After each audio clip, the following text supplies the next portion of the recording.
آپ سوچ سکتے اس وقت بیٹے کو عالم بنانے کے لیے والدہ خرچہ کرتی ہے 30,000 دینار، 2 ملین پاؤنڈز، 15 کروڑ روپے۔ آج کون سا مسلمان اپنے بیٹے کو عالم بنانے کے لیے 15 کروڑ روپیہ خرچہ کرنے کو تیار ہے؟ دو لوگ تھے جو آپس میں بہت محبت کرتے تھے، فاروق اور صالحہ۔ اور فاروق اور صالحہ آپس میں محبت کرتے تھے، انہوں نے شادی کی۔ شادی کے 3 مہینے بعد جہاد کا اعلان ہوتا ہے اور فاروق جاتے ہیں جہاد پر۔ جہاد کے جانے سے پہلے وہ اپنی اہلیہ، اپنی بیوی صالحہ کو 30,000 دینار دیتے ہیں۔ 30,000 دینار ایک یوکے کے آدمی نے کیلکولیٹ کیا اور کہا کہ وہ ہوتے 2 ملین پاؤنڈ۔ 2 ملین پاؤنڈ کو میں تبدیل کروں گا روپیے میں، ہو جاتا ہے 15 کروڑ روپیے۔ وہ دیتے ہیں 30,000 دینار، 2 ملین پاؤنڈ، 15 کروڑ روپیے اپنی اہلیہ کو، اور کہتے ہیں کہ اسے محفوظ رکھو، اسے خرچ مت کرو، میں جہاد کے لیے جا رہا ہوں۔ اور پھر وہ جہاد کے لیے جاتے ہیں اور کہتے ہیں کہ انشاءاللہ میں 3 مہینے میں واپس لوٹوں گا۔ ان کے جانے کے چند مہینے بعد ان کی اہلیہ صالحہ کو ایک بیٹا پیدا ہوتا ہے۔ 1 سال گزرنے کے بعد ان کے شوہر واپس نہیں آتے، 2 سال گزرنے کے بعد واپس نہیں آتے، 2.5 سال بعد ایک شخص آ کے کہتا ہے صالحہ سے کہ میں نے تمہارے شوہر فاروق کو دیکھا کہ وہ گر گئے اور وہ گھائل ہو گئے۔ پھر چند سال گزرتے ہیں، پھر بھی فاروق واپس نہیں آتے، تو اس کی اہلیہ سمجھتی ہے کہ میرے شوہر کا انتقال ہو گیا۔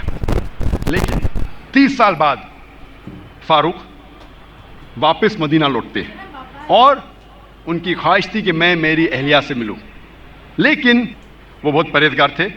مدینہ میں آنے کے ساتھ سب سے پہلے جاتے مسجد میں نماز پڑھنے کے لیے۔ نماز پڑھنے کے بعد وہ دیکھتے ہیں کہ کئی علماء آپس میں علم کے بارے میں گفتگو کر رہے ہیں، اور ان میں سے ایک نوجوان، تقریباً 30 سال کا نوجوان جس کا نام تھا شیخ عبد الرحمن، وہ سب سے بہترین عالم تھا، وہ اس سے کافی متاثر ہوتے۔ پھر وہ جاتے ہیں اپنے گھر کی طرف۔ جب گھر میں داخل ہوتے ہیں تو اپنی بیوی صالحہ سے ملتے ہیں، وہ دونوں خوشی کے مارے رو پڑتے ہیں۔ اس کے بعد فاروق پوچھتا ہے کہ میرے 30,000 دینار تو محفوظ ہے نا، آپ نے اسے خرچ نہیں کیے؟ تو اس کی اہلیہ پوچھتی ہے آپ گھر آنے کے پہلے مسجد گئے تھے؟ ہاں بالکل صحیح، میں مسجد گیا تھا۔ وہاں آپ نے علماء کو دیکھا؟ ہاں میں دیکھا۔ کیسے؟ بہت اچھے۔ خوشی کی بات ہے کہ اس شہر میں ایسے علماء ہیں۔ تو اس کی اہلیہ اس سے پوچھتی ہے سب سے بہترین عالم آپ کو کون لگے؟ تو فاروق کہتے سب سے بہترین عالم تھے شیخ عبد الرحمن۔ تو اس کی اہلیہ پوچھتی ہے کہ اگر اللہ آپ کو شیخ عبد الرحمن جیسا علم دے تو آپ کتنا خرچہ کر سکتے اس علم کے لیے؟ تو فاروق کہتا ہے یہ سارے 30,000 دینار میں خرچ کر سکتا ہوں ایسا علم حاصل کرنے کے لیے۔ پھر اس کی بیوی پوچھتی ہے کہ اگر آپ کا بیٹا ہو، اسے ایسا عالم بنانے کے لیے آپ کتنا خرچ کریں گے؟ تو فاروق کہتے میں 30,000 دینار سے زیادہ خرچہ کر سکتا ہوں، 15 کروڑ روپے سے زیادہ خرچہ کر سکتا ہوں اپنے بیٹے کو شیخ عبد الرحمن بنانے کے لیے۔ تو اس کی اہلیہ کہتی ہے آپ کے جانے کے بعد مجھے ایک بیٹا پیدا ہوا اور یہ شیخ عبد الرحمن آپ کا بیٹا ہے، اور آپ کے 30,000 دینار میں نے خرچ کیے اس کو عالم بنانے کے لیے۔ آپ سوچ سکتے اس وقت بیٹے کو عالم بنانے کے لیے والدہ خرچہ کرتی ہے 30,000 دینار، 2 ملین پاؤنڈز، 15 کروڑ روپے۔